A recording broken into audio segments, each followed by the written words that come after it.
बिहार की राजनीति में एक बड़ा मोड़ आया है। नीतीश कुमार के महिलाओं को 2 लाख रुपए देने के वादे को लेकर जो बहस चल रही थी, वो अब एक नई दिशा ले चुकी है। तेजस्वी यादव ने चुनाव के दौरान जो कहा था, वो आज सच साबित हो रहा है। आइए समझते हैं कि असल में हुआ क्या है। नीतीश कुमार ने अपनी मुख्यमंत्री महिला रोजगार योजना के तहत पहले महिलाओं को 10,000 रुपए देने का वादा किया था। उन्होंने कहा था कि इसके बाद जो महिलाएं अपना व्यापार शुरू करेंगी, उन्हें 2 लाख रुपए की अतिरिक्त मदद मिलेगी।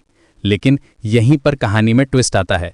अब तक 1,56,00,000 महिलाओं के खाते में 10,000 रुपए पहुंच चुके हैं, लेकिन जब 2 लाख रुपए की बात आई तो नीतीश सरकार ने अपनी रणनीति बदल दी है। सूत्रों के मुताबिक एक गुप्त बैठक में यह तय किया गया है कि 2 लाख रुपए में से 1 लाख रुपए सब्सिडी के रूप में दिए जाएंगे और बाकी 1 लाख रुपए लोन के रूप में। यानी महिलाओं को पूरे 2 लाख रुपए फ्री में नहीं मिलेंगे, बल्कि आधी रकम वापस करनी होगी। ये बात तेजस्वी यादव ने चुनाव के दौरान ही कही थी। उन्होंने कहा था कि नीतीश कुमार के वादे में कुछ गड़बड़ है और महिलाओं से यह पैसा वसूला जाएगा। उस वक्त लोगों ने इसे राजनीतिक बयानबाजी समझा था, लेकिन आज ये सच साबित हो रहा है। इस बदलाव के पीछे की वजह समझना जरूरी है। बिहार की वित्तीय स्थिति को देखते हुए सरकार के लिए इतनी बड़ी रकम का इंतजाम करना आसान नहीं था।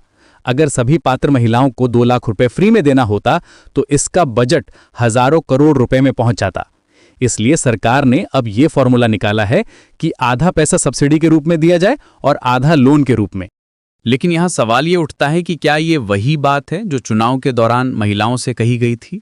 महिलाएं तो ये समझ रही थीं कि जैसे 10,000 रुपए उनके खाते में आए हैं, वैसे ही 2 लाख रुपए भी आ जाएंगे।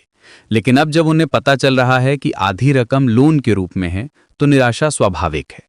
तेजस्वी यादव ने इस मुद्दे को लेकर अपनी माई बहन मान योजना का ऐलान किया था।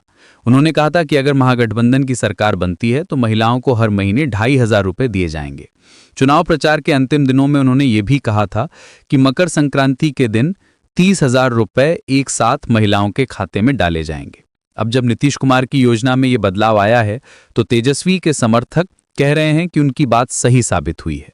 वे कह रहे हैं कि नीतीश कुमार ने महिलाओं के साथ धोखा किया है और उनके वादे खोखले थे। इस पूरे मामले में महिलाओं की स्थिति सबसे अहम है। वो अब दुविधा में है कि क्या करें। जिन महिलाओं ने 10,000 रुपए की मदद से छोटा मोटा व्यापार शुरू किया है, उनके लिए 1 लाख रुपए का लोन लेना आसान नहीं होगा, क्योंकि लोन का मतलब है कि उन्हें यह पैसा ब्याज के साथ वापस करना होगा।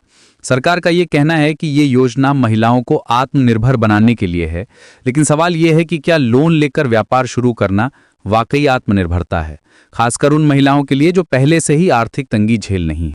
दूसरी तरफ नीतीश कुमार के समर्थक कह रहे हैं कि ये एक व्यवहारिक कदम है। उनका कहना है कि पूरी रकम फ्री में देने से महिलाएं इसका गलत इस्तेमाल कर सकती थीं।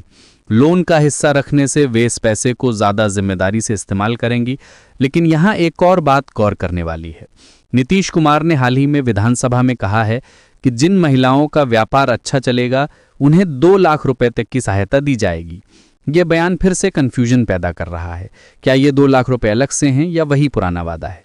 इस पूरे मामले में सबसे बड़ी समस्या कम्युनिकेशन की है। सरकार की तरफ से स्पष्ट जानकारी नहीं दी जा रही है कि असल में क्या होने वाला है। महिलाएं अभी भी ये समझने की कोशिश कर रही हैं कि उन्हें कितना पैसा मिलेगा और किस रूप में मिलेगा।